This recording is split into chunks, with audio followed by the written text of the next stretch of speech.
lagi dengan saya, Mr. Sorchan, di dalam channel pengembangan kepribadian atau mentoring self improvement. Konteks besar kita adalah pribadi bertalenta plus, atau orang sukses adalah orang lebih dari sekedar talenta.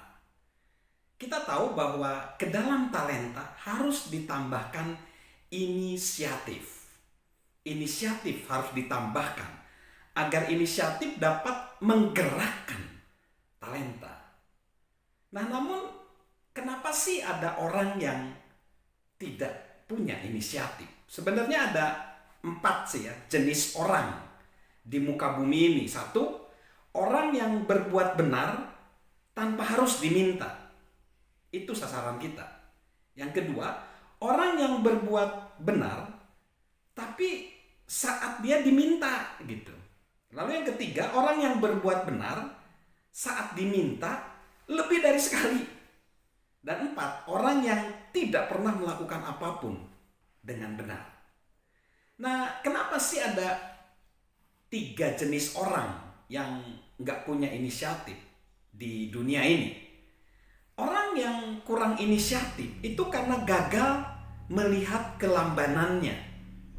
Orang yang kurang berinisiatif gagal melihat kelambanannya. Ada seorang raja yang penuh dengan bijaksana yang pernah hidup di masa lalu. Raja itu adalah Raja Salomo. Dan dia pernah mengumpulkan pesannya atau kata-kata bijaknya seperti ini. Hai pemalas, pergilah kepada semut. Perhatikanlah lakunya dan jadilah bijak. Biarpun tidak ada pemimpinnya, pengaturnya atau penguasanya, ia menyediakan rotinya di musim panas dan mengumpulkan makanannya waktu panen. Hai pemalas, berapa lama lagi engkau berbaring? Bilakah engkau akan bangun dari tidurmu? Tidur sebentar lagi, mengantuk sebentar lagi, santailah, tenang aja. Kau tahu apa yang terjadi berikutnya? Maka datanglah kemiskinan seperti seorang penyerbu dan kekurangan seperti seorang yang bersenjata. Jadi, orang yang kurang berinisiatif, mereka gagal melihat kelambanan. Dan itu juga disindir oleh seorang pengabdi masyarakat dan juga pakar ekonomi, yaitu Sir Josiah Stamp. Dia berujar gini, mengelak dari tanggung jawab. Mengelak dari tanggung jawab itu memang mudah, tapi kita tidak dapat menghindar akibat mengelak dari tanggung jawab tadi. Jadi ini benar sekali. Akhirnya apapun yang kita lakukan atau abaikan akan menyusul diri kita. Orang yang tidak pernah berinisiatif kerap juga digambarkan seperti sajak dari dramawan Inggris James Albery. Sajaknya gini, ia terlelap di bawah sinar rembulan, tubuhnya bermandikan sinar sang surya. Ia hanya hidup untuk sekedar berangan-angan, akhirnya mati tanpa melakukan upaya. Jangan biarkan itu terjadi pada kita.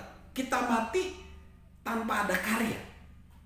Lalu yang kedua, orang yang kurang berinisiatif ingin orang lain memotivasi mereka. Ada kisah konyol yang terjadi di kota kecil. Ia dikenal sebagai nelayan tangguh. Setiap pagi ia pergi ke danau dengan perahu kecilnya dan dalam waktu singkat ia kembali dengan perahu ikannya.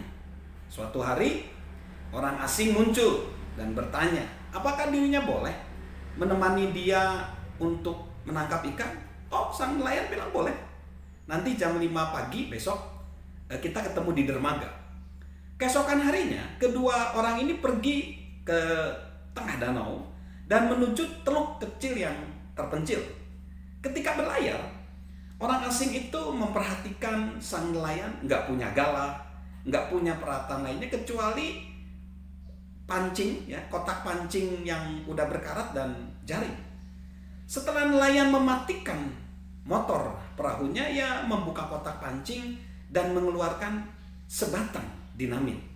Ia menyalakan dinamit dengan korek apinya lalu melemparkannya ke dalam air. Setelah ledakan yang memekakan telinga itu, nelayan itu mengambil jaringnya dan mulai menjala ikan. Dengan tatapan tajam, orang asing itu merogoh sakunya dan mengeluarkan lencana. Aku adalah polisi penjaga hewan buruan. Anda ditahan, Anda ditangkap, kata orang asing itu dengan tenang. Perkataan orang asing itu rupanya nggak membuat nelayan tersebut gentar. Ia hanya memasukkan tangannya ke dalam kotak pancing, menyalakan sebatang dinamit lagi, dan memegangnya sembari sumbunya udah dibakar. Dan sang nelayan menyerahkan dinamit itu kepada orang asing tadi, seraya berkata gini, jika Anda hanya akan duduk di sana dan tidak menangkap ikan. Dari cerita konyol ini sebenarnya apa yang kita ambil pesan moralnya? Pesan moralnya, orang sukses sebenarnya enggak membutuhkan sumbu bakar untuk memotivasi mereka. Motivasi mereka muncul dari diri mereka sendiri. Jadi kalau kita menunggu orang lain memotivasi seperti bos kita, pemimpin kita, pelatih kita, atasan kita, atau orang yang menginspirasi kita, kita mungkin perlu alternatif rencana yang lebih baik dari itu. Mengenai itu, pendiri dari Paychecks Incorporation, Tom Golisano, dia berpendapat gini, saya yakin Anda tidak memotivasi orang lain. Yang Anda lakukan adalah mempekerjakan orang-orang yang punya motivasi. Kemudian Anda memotivasi mereka.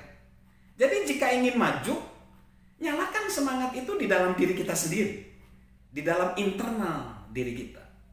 Lalu yang ketiga, orang yang kurang berinisiatif itu mencari waktu yang tepat untuk bertindak. Padahal sebenarnya nggak ada waktu yang terbaik kapan, itu nggak tahu. Itu masalah dimensi waktu sih. Jadi ada pepatah Tiongkok ngomong gini, orang yang terlalu berhati-hati sebelum melangkah akan menghabiskan seluruh hidupnya di atas satu kaki. Jadi kapan waktu yang tepat? Sebenarnya nggak ada. Tapi begini, ketika kita nggak melakukan, justru itu resiko buat kita. Hidup adalah resiko. Jadi sebenarnya tragedi bukanlah kehidupan yang terlalu cepat berakhir, bukan. Tragedi adalah menanti terlalu lama untuk memulai sesuatu. Lalu yang keempat, orang yang kurang berinisiatif itu lebih menyukai masa depan daripada masa ini. Salah satu alasannya orang kurang berinisiatif karena sulit memulai. Dia sulit memulai itu karena dia terlalu memusatkan perhatian pada masa depan daripada dia memusatkan pada saat ini. Musisi jazz Jimmy Lyons mengatakan gini, esok hari adalah satu-satunya hari dalam setahun yang menarik bagi pemalas. Sikap itu akan menyulitkan kita karena satu-satunya waktu yang kita dapatkan dan bisa kita kendalikan adalah saat ini. Edgar Quest menulis puisi yang menggambarkan nasib orang yang punya masalah ini. Dan judulnya cocok ya. Judulnya Esok Hari. Gini sajaknya, esok hari. Pria itu akan menjadi manusia yang selayaknya esok hari. Tak seorang pun harus lebih baik atau lebih berani daripada dirinya esok hari. Ia pun tahu seorang kawannya tengah dalam kesusahan dan letih lesu. Ia akan gembira membantu dan kawannya memerlukan pula. Pada kawannya itu ia akan datang dan melihat apa yang bisa dilakukannya esok hari. Tiap pagi ditumpuknya surat-surat yang akan ditulisnya esok hari. Dan memikirkan orang-orang yang akan dibahagiakannya esok hari. Sayang sekali, hari ini ia sangat sibuk. Ia tidak punya waktu semenit pun untuk berhenti. Katanya, lebih banyak waktu lagi yang akan diluangkannya untuk kawan-kawannya esok hari. Pria ini akan menjadi pekerja yang terhebat esok hari. Dunia akan mengenalinya jika dirinya telah menatap esok hari. Tapi faktanya, ia telah mati dan lenyap dari pandangan. Dan semua yang ditinggalkannya di sini saat hidupnya telah usai. Adalah segunung rencana yang hendak dilakukannya esok hari. Jadi memang ide tentang esok hari ini menggiurkannya. Dan ada satu cerita juga. Ada seorang konsumen masuk ke toko mebel. Dan di depan toko mebel tulisannya gini, esok hari akan kami menghibahkan semuanya yang ada di toko ini. Sejenak konsumen itu terkesan. Kemudian ia sadar tulisannya di papan itu akan sama keesokan harinya. Menunda hibah itu dari hari ke hari. Karena hari esok takkan pernah tiba. Biarawan dan penulis Spanyol Baltasar Gracian berkata gini, orang yang arif akan segera melakukan sesuatu, sedangkan orang bodoh melakukannya kemudian. Apapun yang perlu dilakukan layak segera diselesaikan. Camkan bahwa orang yang tidak pernah memulai, kesulitannya tidak akan pernah berhenti. Jadilah orang yang berinisiatif, karena inisiatif plus talenta sama dengan pribadi yang bertalenta plus. Salam sehat dari saya, Mr. Sorchan.